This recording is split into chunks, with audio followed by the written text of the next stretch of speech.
Thank you for this opportunity to present my party's views on the supplementary demands for grants 2022-23. We are meeting at an uncertain time for economic revival in our country.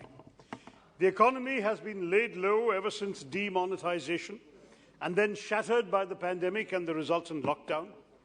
The star performers like tourism and the services sector were devastated and are only now recovering. And if the backbone of the economy, agriculture and the MSMEs, can be described in any one word, they're both in crisis. As I pointed out during the budget debate in this House last February, the government gave us the usual combination of high rhetoric, grand ambition, exaggerated numbers and unrealistic targets, all diluted with underwhelming allocations to crucial sectors. The very fact that the Finance Minister has come back with such a large supplementary demand for grants testifies to this once again. The government had budgeted a total expenditure of 39.45 lakh crores in fiscal year 22-23. But as spending, and as I predicted in this House, has defeated the estimates, excess expenditure has inevitably brought her back to the House with this new request, and the gross additional expenditure she seeks is over 4.36 lakh crores, 11.05% of the entire budget estimate, of which net additional spending constitutes over 3.25 lakh crores, including over 1.0 lakh crores for fertiliser subsidy payments. Now, in the budget speech, sir, I had warned that the significant reduction in fertiliser subsidy by about 25% was untenable. That point has been borne out in the past year when the government has had to augment the original budget of 1.5 lakh crores with an additional 1.10 lakh crores, and that amount is also being breached. To remind, the 2022-23 budget estimate was 1,09,242.23 crores. The supplementary demand raised is for 1,01,09,288.95 crore. That is more than the original budget itself. I know what my good friend, the Finance Minister, is going to say. She will point to factors beyond her government's control.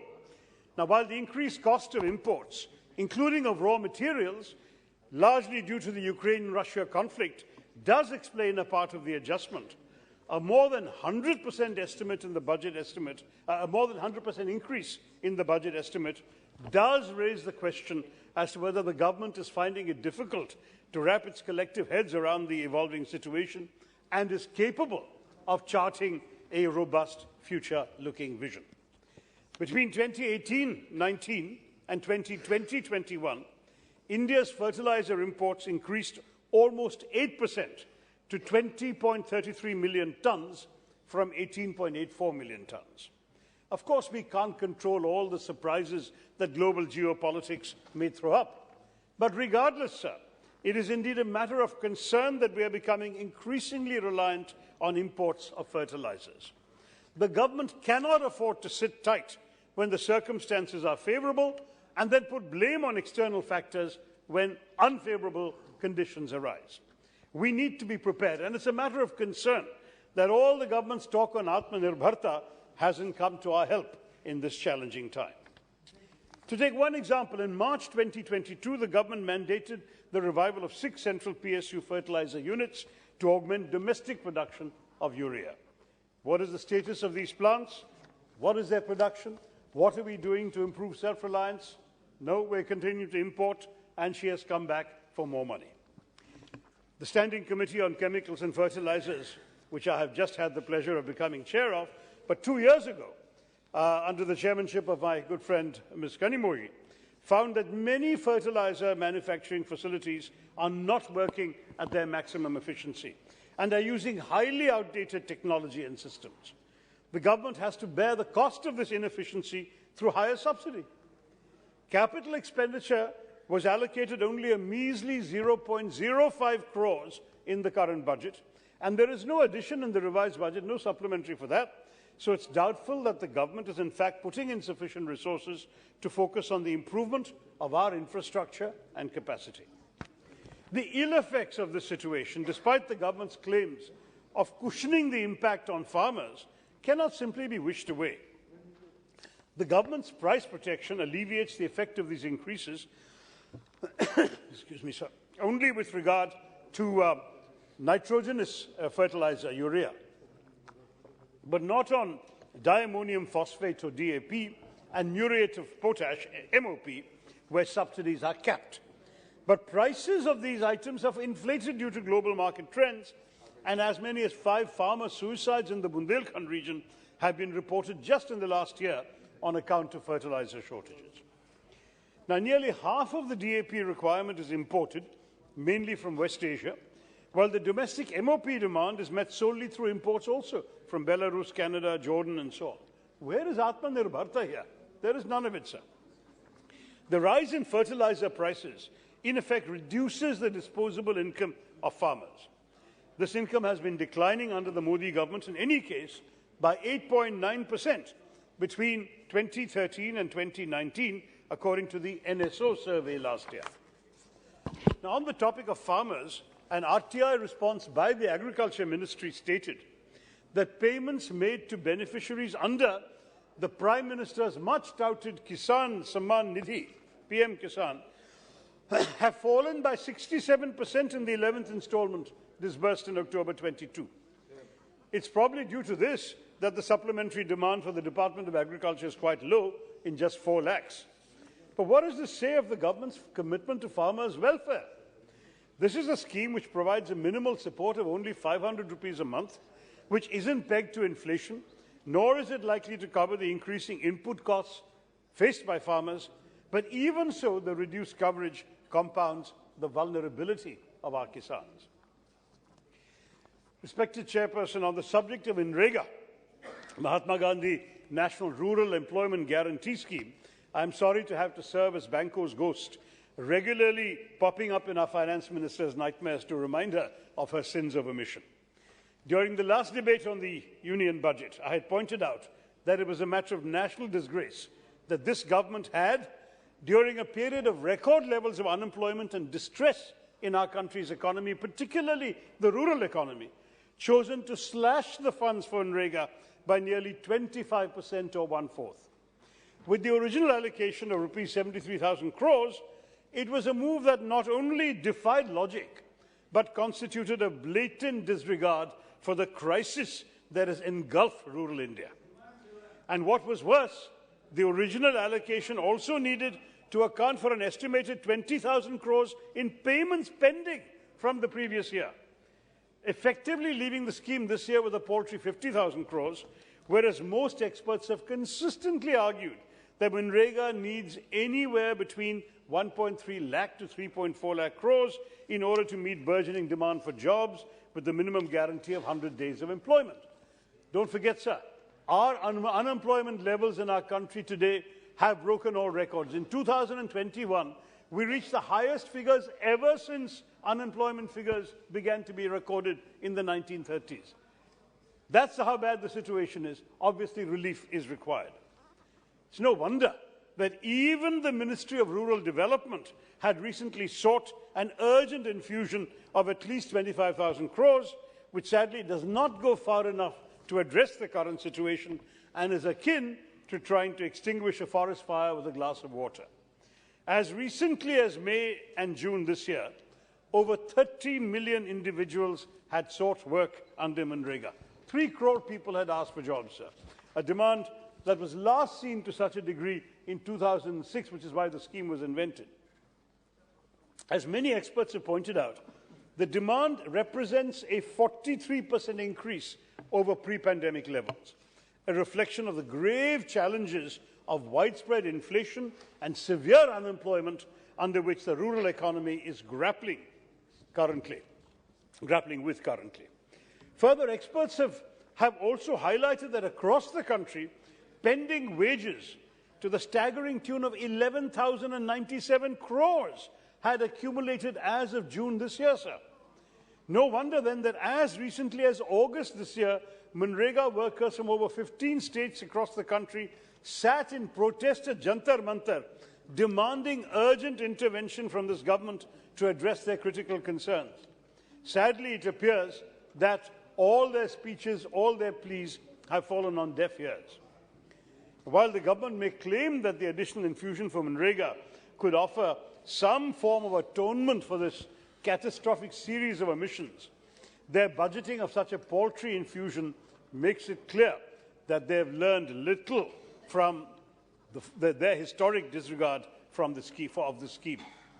The additional outlay of 22,039 crores does not even match the request sought by their own Ministry of Rural Development and is nowhere close to taking the total allocation to the 1.3 lakh crores that experts have called for and that I had called for in this House in February, for the scheme to be sufficiently able to cater to the existing demand for rural work.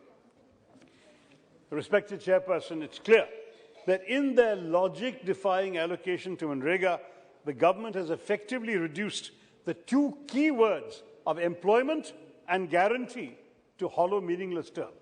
Neither is enough employment being provided, nor is there any guarantee that employment is assured. Absolutely right. The national net balance of NREGA funds is at a deficit of rupees 15,190 crores. Not to mention that almost 9 crore households have demanded work this year, of which 1.42 crore households that have applied are yet to be issued job cards, let alone be provided employment under the scheme. Further, more than 95% of households employed in NREGA this year, 95% have not got 100 days of work. And yet, despite the growing mountain of evidence pointing for the urgent need for redressal, you, Madam Finance Minister, have chosen to offer a token additional sum. In fact, the overall allocation to the rural sector has seen a scale down from rupees 2,16,342 crores to 1,94,633 crores, including the Pradhan Mantri Awas Yojana Gramin and the National Social Assistance Programme schemes, indicating the government's negligence of the social sector. And while the PM Awas Yojana Gramin had a mandate to build a Pakka house with basic amenities for all homeless families and for all those living in kacha or dilapidated houses, by March 2022 it could achieve only 55% of its target by December last year, forcing the government to extend its deadline to provide Pakka houses to all families in rural India by 2 years. So the deadline, which was meant to be fulfilled by March 2022, is now March 2024. And we all are supposed to let this pass without giving it any thought. Again, promise, under-budgeting, poor implementation, here is the result. And I might say, sir, I know that there is some additional money in the Pradhan Mantri the Kalyan Yojana. But the fact is that throwing sops because you failed to address the underlying problem is no solution at all. The appalling disregard for vulnerable communities extends to other groups as well, including, for instance, groups like our fishermen, who represent some of the most economically challenged groups in our country and for whom there are no supplementary demands in this budget.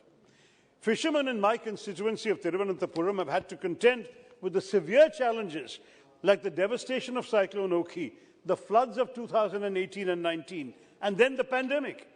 In addition, they've had to contend with the perennial challenge of coastal erosion that literally washes away their homes but remains a matter this government has done little about.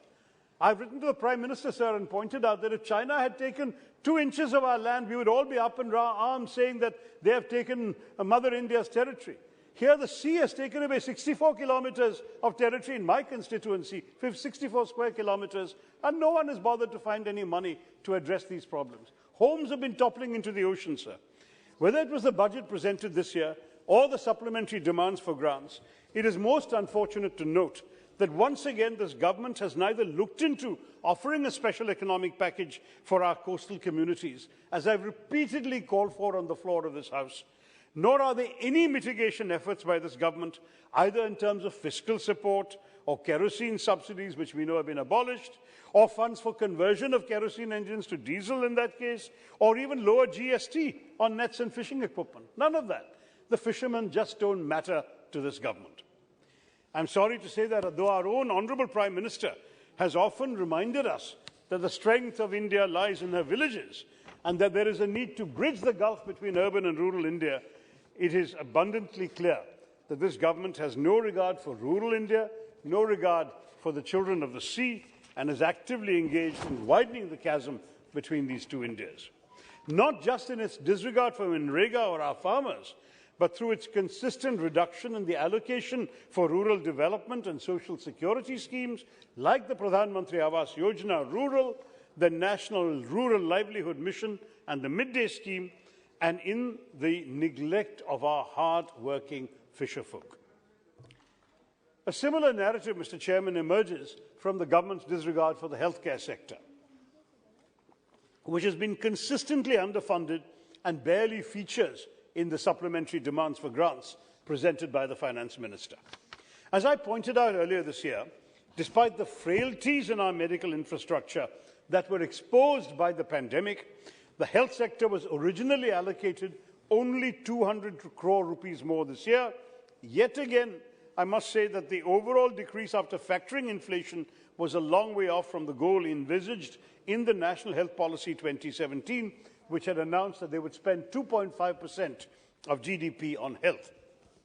In fact, we all know that a majority, 67.8% of expenditure on healthcare in India comes from out of pockets of ordinary people. Aam Aadmi expenditure is what is sustaining the healthcare business in our country. It's not just one of the highest figures in the world, but pushes almost 55 million of our fellow citizens under the poverty line each year. People are living one serious illness away from poverty, sir. The COVID-19 pandemic has offered a fresh impetus for more financial support from the government, not just in healthcare, but also in critical research on public health. Yet, rather than learn from these lessons, the government has only nominally increased funds for the Ministry of Health and Family Welfare, and there is no significant number in the supplementary demands for grants.